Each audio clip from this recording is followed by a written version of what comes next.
नारी शक्ति national conclave ये प्रोग्राम या महिला एम्पावरमेंट पार्टी जो है,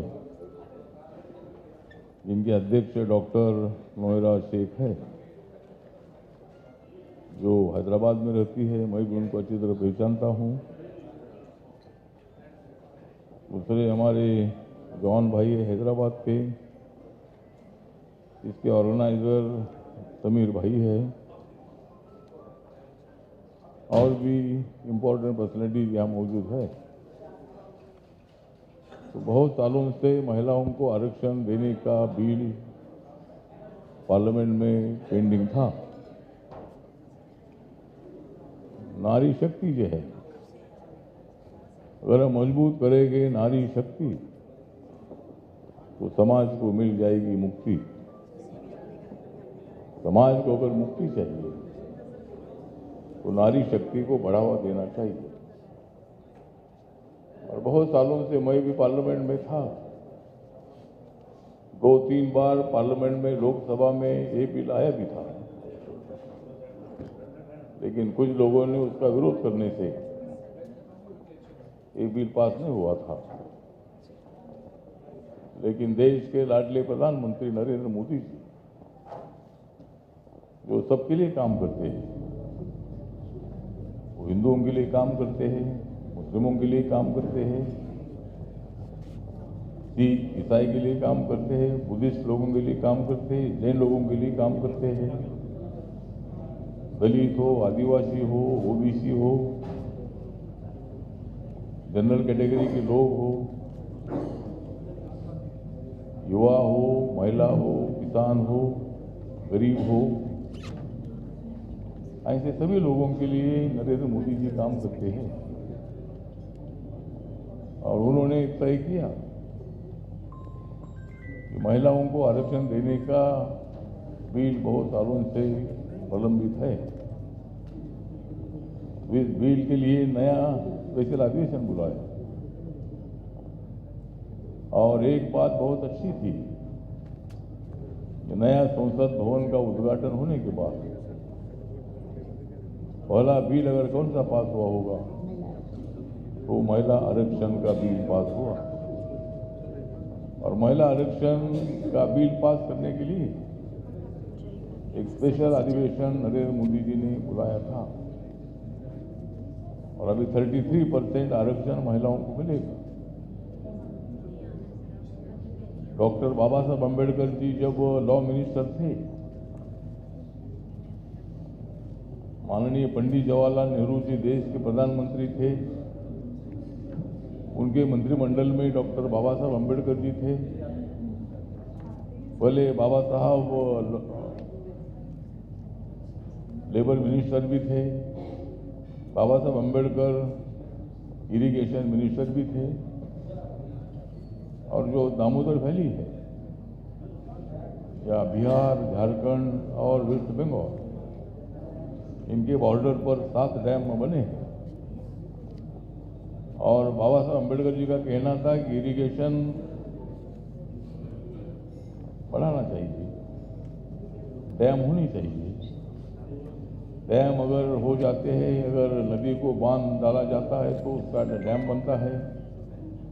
तो डैम का पानी लोगों को पीने के लिए भी मिलेगा, जानवरों को पीने के लिए भी मिलेगा, पंछियों को पीने के लिए भी मिलेगा, खेती को मिलेगा, जो फैक्ट्री चलती है उसके लिए पानी मिलेगा।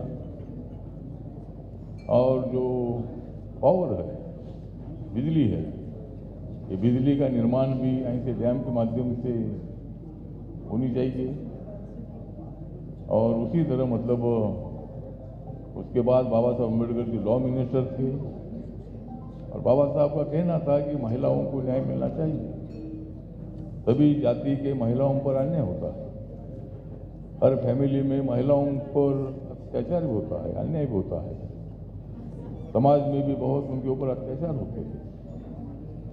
तो महिलाओं को न्याय दिलाने के लिए बाबा साहब अम्बेडकर जी ने हिंदू कोड बिल संसद में लाया था, लेकिन संसद में वो बिल पास नहीं हुआ। इसलिए बाबा साहब अम्बेडकर जी ने अपने मंत्री पद का इस्तीफा दे दिया था। तो इतने सालों के बाद माननीय नरेंद्र मोदी जी ने महिलाओं को 33% रिजर्वेशन देने का जब निर्णय लिया, पार्लियामेंट में जब बिल आया तब सभी पार्टियों ने उसका समर्थन किया। सभी पार्टियों का भी हम आभार व्यक्त करते हैं कि भाई सभी पार्टियों ने, एक भी एमपी ने, एक भी पार्टी ने इसका विरोध नहीं किया और ये बिल एक मत से सहमत हुआ। तो आज यहाँ नारी शक्ति नेशनल कॉन्क्लेव जो रखा है, इसमें कुछ महिलाओं का सम्मान भी हुआ होगा। महिलाओं का सम्मान होना चाहिए, हमारी माताओं का सम्मान होना चाहिए, हमारी बहनों का सम्मान होना चाहिए। तो इसी तरह आज का ये प्रोग्राम हमारी डॉक्टर नोएरा से, ये भी अपनी एक पार्टी चलाती है। मेरी भी party Republican party of India है, जो पार्टी बाबा साहब अम्बेडकर जी ने स्थापित की थी। बाबा साहब अम्बेडकर जी इस देश के लॉ मिनिस्टर के बाद बाबा साहब अम्बेडकर जी ने ड्राफ्टिंग कमेटी के चेयरमैन के नाते संविधान में बाबा साहब का सबसे ज़्यादा मतलब हिस्सा है।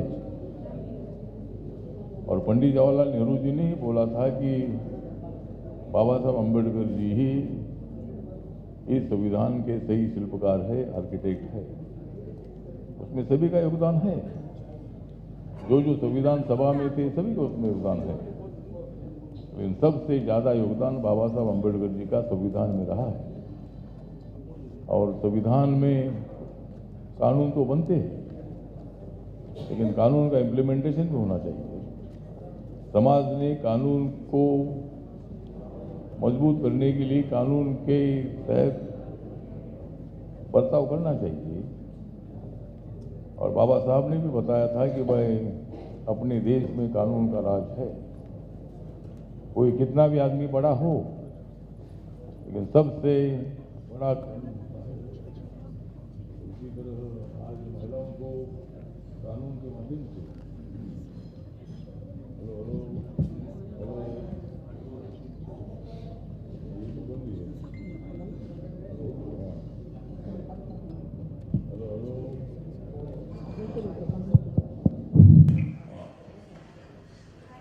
तो अभी मतलब माइक बंद भी हो जाएगा, लेकिन महिलाओं का आरक्षण मिलने का रास्ता पूरा खुल चुका है। अभी महिलाओं का रास्ता कोई भी रोक नहीं सकते। माइक बंद भी हो जाएगा तो भी हम माइक, बिना माइक भी हम महिलाओं को आगे लेकर जाएंगे।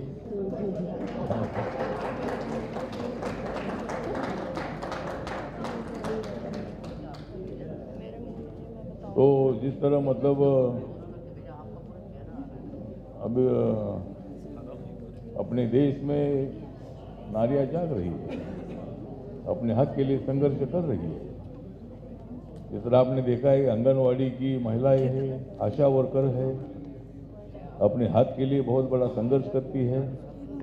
सफाई मजदूर महिलाएं वो भी अपने हक के लिए संघर्ष करती है। और जब आंदोलन होता है, मांग होती है, तो सरकार भी उनकी मांग मान्य करती है। माननीय प्रधानमंत्री जी ने लोकसभा में राष्ट्रपति के अभिभाषण का उत्तर देते हुए भी आशा वर्कर और आंगनवाड़ी वर्कर के महिलाओं का जिक्र किया था और उनकी जो समस्या है, समस्या हल करने के लिए हमारी सरकार काम कर रही है। आज नरेंद्र मोदी जी ने राज्यसभा में भी बताया है 2024 में हम 400 पार करेंगे। इस बार मोदी सरकार और हम करेंगे 400 पार और इंडिया आघाड़ी की हो जाएगी हार। तो ठीक है, वो तो किसकी हार होगी, क्या होगा होगा, लेकिन हम जीतने के लिए मतलब हमारा पूरा विश्वास है। हिंदू समाज पर, मुस्लिम समाज पर, बौद्ध समाज पर, सिख समाज पर, जैन समाज पर, लिंगायत समाज पर, पारसी समाज पर, अनेक धर्मों के लोग यहाँ रहते हैं।